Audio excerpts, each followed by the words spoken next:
Человек, который не любит пить чай с сахаром. Гроза улицы Карпинка. Встречайте, великий и ужасный Эрулан Кокулов!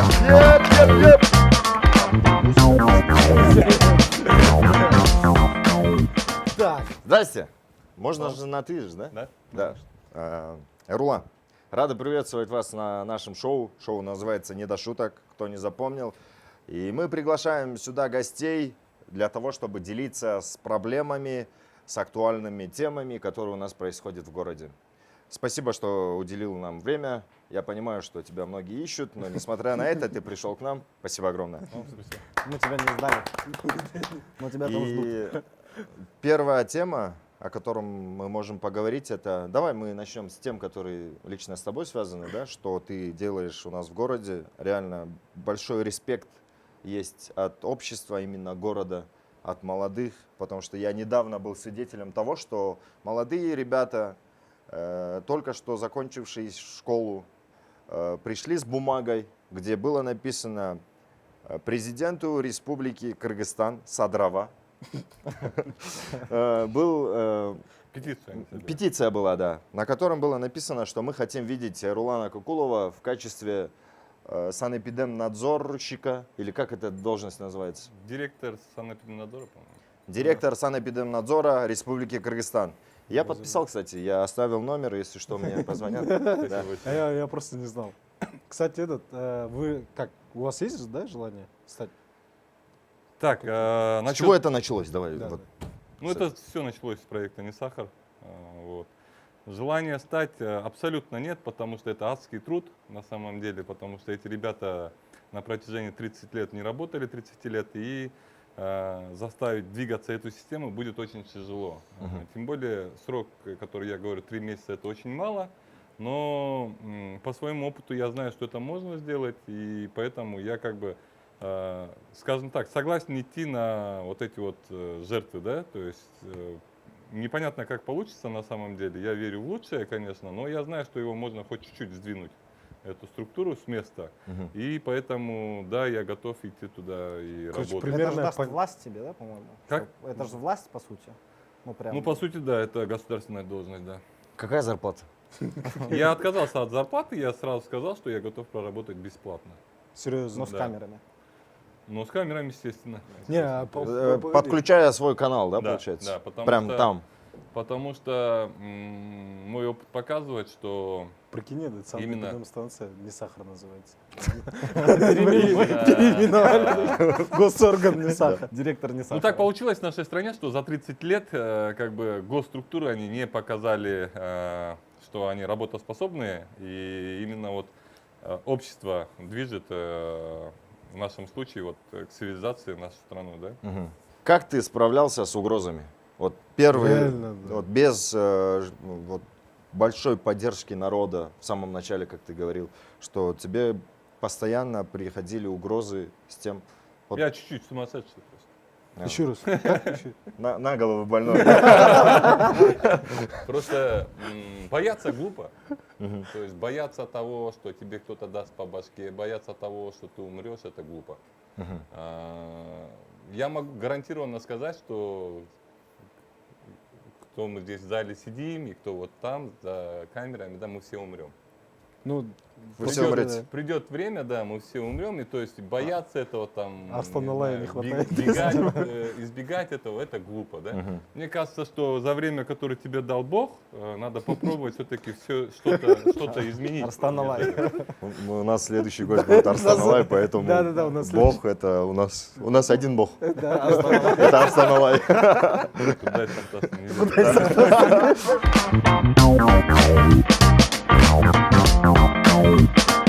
А для самообороны что-нибудь взял? Как? С собой. Для самообороны самообороны. взял? Естественно, На всякий у случай. меня всегда есть что-то, Пистолет. поэтому Травмат. если вы заметите, у меня всегда руки в кармане, на всякий случай, я всегда их держу. И многие люди, наоборот, пишут в комментариях, там, типа, он да мне что-то такое салолгансен, там, в таком духе. Мгм. А на самом деле, как любой нормальный человек, естественно, да. есть у меня вещи А самообороны. что у да. тебя? Травма? АК-47 в кармане. Гаечный ключ. да? Не, ну ладно, это Сахар. шутки. В глаз. Это не сахар, это яд. Так и пришло название. Да, да. С чего это вот первый твой поход на какой-нибудь склад или там в магазин, как ты что-то заметил? Потому что у нас, мы себе представляли, вот ты лежишь дома, да, и ты идешь там, открывай склад, что-то я хочу показать тебе. Как это было? Вот первый раз. Вот. Самый первый раз? Да, ну, самый да, первый самый раз. Ну, проект существовал задолго не Сахара, он назывался «Гражданский активист». В общем, вы знаете, люди мало помнят эти времена, когда вот магазины были королями, да? То есть они могли творить все, что угодно. Да. Могли продать торт с плесенью, и ты им возвращаешь, они говорят, да, без разницы нам, короче. Ну, что хочешь, то и делай. Да, вот Мгм. чек тебе, вот торт, ты говоришь, вот по закону должен мне поменять. Они говорят, да, до свидания. Ну. Пиши куда хочешь, что хочешь, тому подобное. Было такое время, я вам серьезно говорю, вы не помните это время просто. Вот люди, они, оказывается, Сори, ты не вот, помнишь. вот люди, они, Вот мы оказывается, с вами такие. помним. Не, вот серьезно, вот вы помните, да, если вы вспомните, что совсем недавно ездили в лоб тонированные машины без задних номеров, это было лет 5-6 там Да. назад. И у всех были ОП номера, у всех были ОП техпаспорта, там туда-сюда, кого гаишник бедный кого-нибудь остановит, все, он ГКМБшник, СНБшник, и они его отпускали. Очень много было пьяных водителей за рулем, да, например. Мгм. Просто я работал, помимо того, что я занимался тем, что я снимал гаишников, я еще и с гаишниками снимал водителей. То есть я на эту проблему смотрел с двух сторон. Вот. И сейчас Хайвул, же этого да? нет, да? Сейчас Не, Хайвул же, да, вроде? да, ты Гайвул. То есть, не, мы все одновременно этим начали заниматься. Этим все занимались. Заноза, KG, там Аки Пресс. Мы устраивали рейды, когда выезжали с гаишниками совместно и ловили вот таких вот ребят, да, которые были пьяные за рулем и тому подобное. Ну вот.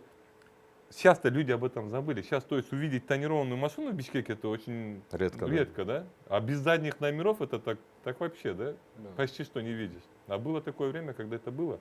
Вот так же и с Несахаром, что было время, когда вот магазины были круче, чем покупатели. Мгм. Сейчас покупатели, естественно, круче, чем магазины. Да. И это большой вклад проекта «Несахар». То есть я однажды сказал, стоп, хватит.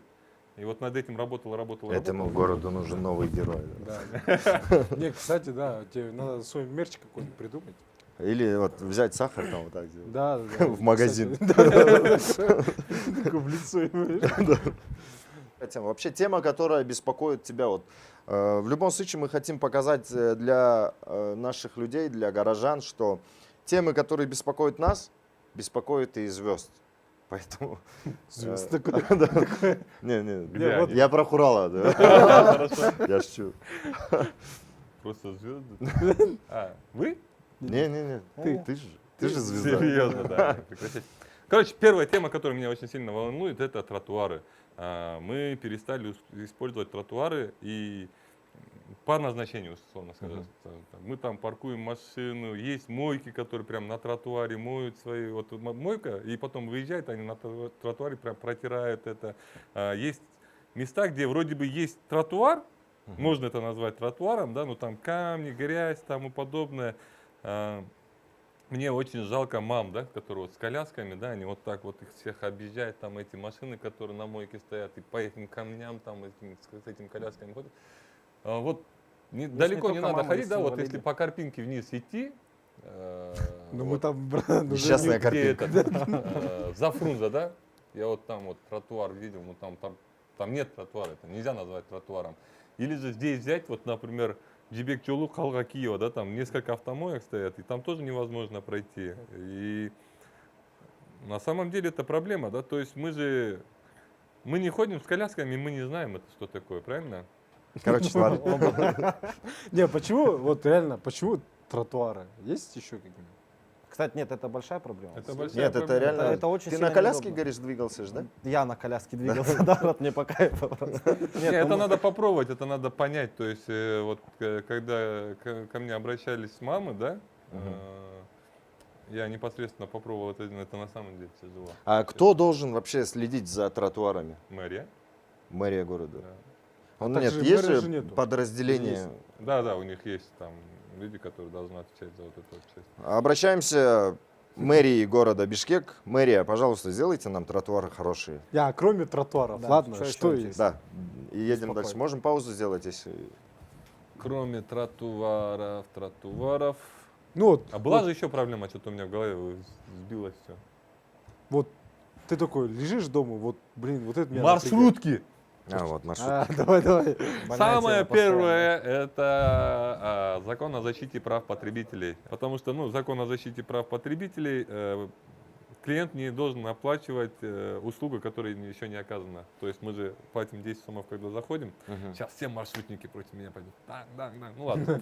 Но законы не должны нарушаться. Ребят, вы поймите, вот когда мы придем к законности, будет все хорошо. И у маршрутчиков все будет хорошо, и у пассажиров все будет хорошо, и у мэрии все будет хорошо. И вот этот весь хаос закончится, когда мы придем к законности. Мы должны платить при выходе. Да.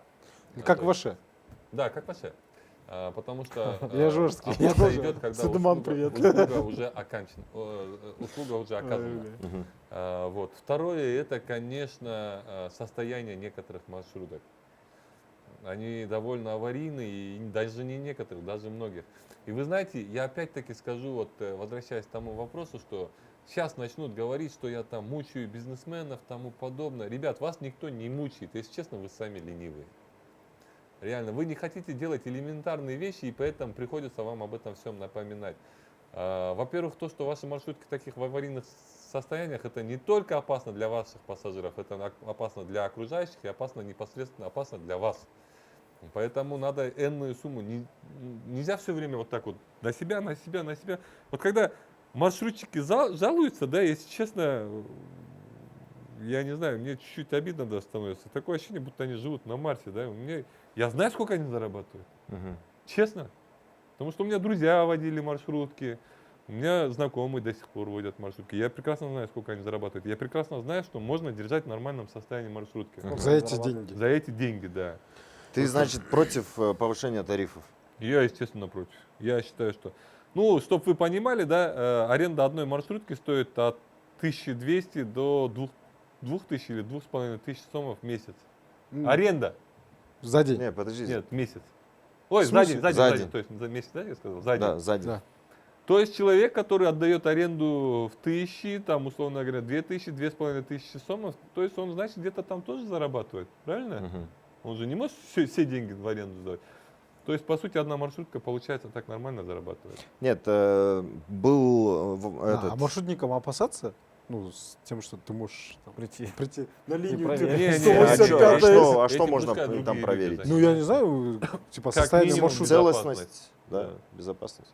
Нет, смотрите, там... По идее же мы в Например, прошлом- поручни, там все дела. О каких поручнях идет речь, когда Я просто- лишь бы Я дыр- вообще переходите нам в велосипед. Ребята, я Лишь вот бы третий дырок год не было. езжу на велосипеде, я вам честно скажу, это удовольствие. Переходите на велосипед уже, в этом ничего тяжелого нет. У нас прекрасный климат. И поверьте мне, когда вы будете ездить на велосипеде, у вас Бишкек для вас поменяется. Он будет вообще по-другому. Вы вообще на жизнь вообще взгляните по-другому. И вот когда мне говорят, что там, это опасно, там, да вся Япония ездит на этих велосипедах. Какие еще проблемы? Маршрутки? Не, подожди, что ты Вы что, вопрос прям был? до талого ЛГБТ? Чё? Да, С реформы почему ушел? С реформы почему ушел? Потому что взгляды людей поменялись. И Ну ты понял, что это. вы знаете, ребят, я настолько устал от конфликтов в жизни. Мгм. Вот честно, я стараюсь уже. Вот если это не касается проекта «Не сахар», я просто ухожу. М. Вот честно, вот даже конфликты, когда просто с людьми происходит, просто вот там бывает же, да, там кто-то начинает кому-то грубить, даже вот среди друзей и тому подобное, да, или там в семье, там, я просто встаю и ухожу. Просто вот я реально устал от этого. Мгм. В проекте «Не сахар», понятное дело, я там это делаю ради развития страны, там туда-сюда, и поэтому я Отстаиваешь право. да, отстаиваю право. А вот так в своей жизни я просто устал. И я не отстаиваю свои права в своей жизни. Честно, я просто стою и просто ухожу.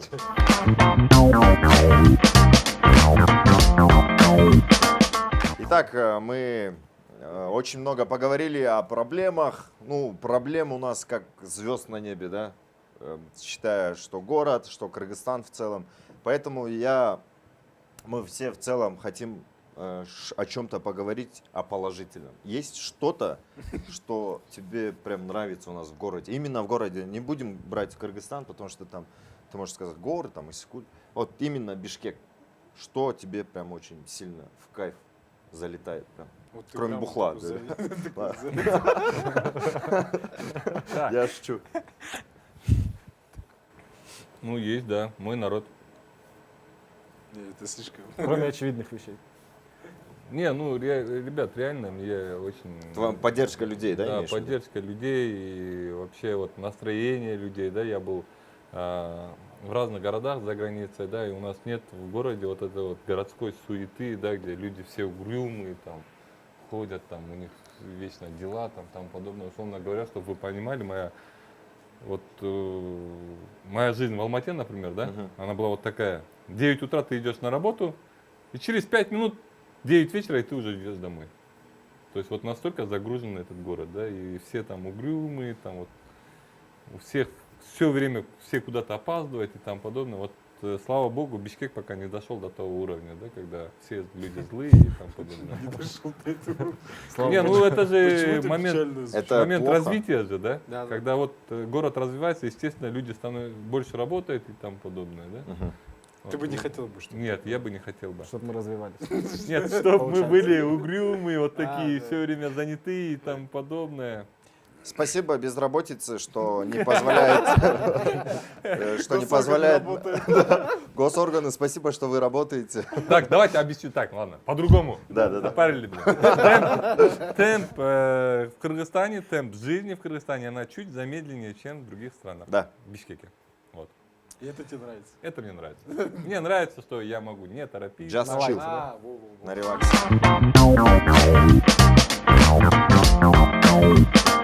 Самый такой курьезный момент из твоей жизни, да. Ну, давай, связано... С детства, да, что-нибудь Да, такое? связано, давай, с девушкой, давай. Ты же молодой, да? Нет. Нет, он не молодой, да? Да. С девушкой связанный курьезный, курьезный момент. Ты проверял, как она готовит? Там, я не знаю. Чисто ли у нее на кухне? Не, я вот так сразу не вспомню, наверное, мне кажется. Прикинь, с Заходит. камерой такой летает. Она такая, это частная собственность. Такая, ты дура. Не знаю, я не вспомню сейчас. Не вспомнишь? Нет. Нет, ну ладно, курьезный момент любой. Что у тебя осталось в памяти? Не Я связано ни я с сахаром. 17 раз попадал в аварию. Сколько? 17, В аварию. да. Это бумеранг. Я шучу. Это Вот черный бумеранг. 17 раз из них 3 раза я бил, и вот 14 раз били мою машину. Короче, это было ужасно. Чтобы вы понимали, один раз у меня было так. Короче, 14 раз это девчонки все. меня в воскресенье познакомиться. въехала в мою машину маршрутка, в воскресенье. Я тогда был молодой, мне лет 19 где-то. Я поехал полностью, отдал на покраску машину, потому что авария была довольно серьезная. Вот, в общем, мне его вот, подготовили для покраски, там вот эту шпатлевку туда-сюда, там детали поменяли. И в среду меня отправили красить машину. В другой точке красят, оказывается.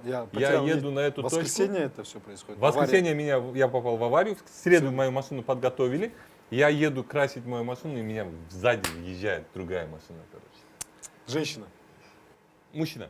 В общем, ладно, хорошо, Сексизм туда-сюда. ненавистника Оказалось или так, что чё? этот мужчина, водитель, был такой довольно хороший, добрый человек. Он мне все запчасти поменял на новые. Он сказал, да, я виноват, без проблем. Все Только не запчасти проверь. поменял на новые. Отдал машину на покраску. В общем, воскресенье, следующее, через Мгм. Через неделю. Первая авария, когда была, через неделю, следующее воскресенье. Мне позвонили, сказали, вот твоя машина готова, можешь забирать. Я иду к своей машине, она вот так возле забора стоит, свежепокрашенная, там классно все, вот так возле забора стоит. И я иду к своей машине, и там с СТО шоха вылетает, и без тормозов моя машина об стену. На нафиг. Прикинь. Да. И я просто уже не знал, что делать, я просто смеялся, короче. Я вот так, я не дошел до машины, я просто развернулся, ушел, короче. Сказал, ладно, фиг с вами, что хотите, то и делайте. А что, Шоха потом оплачивала? Да, нет, все оплатили, все покрасили. Там просто у Шохи, когда он выезжал, оказывается, этот тормоз сломался, он не смог затормозить, он просто без тормозов Мою машину обследовать.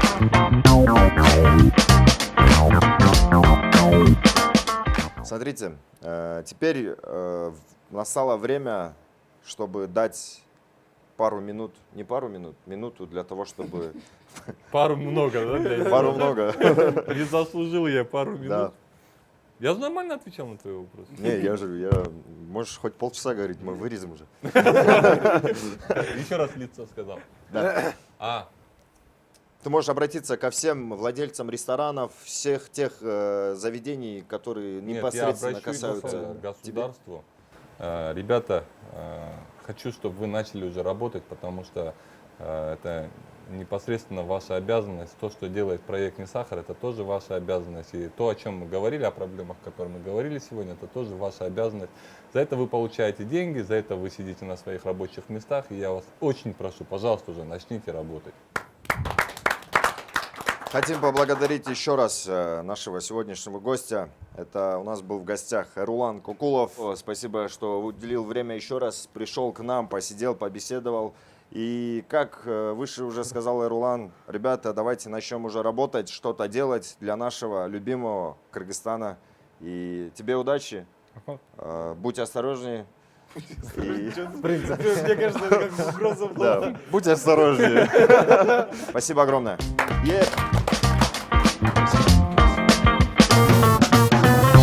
Thank you.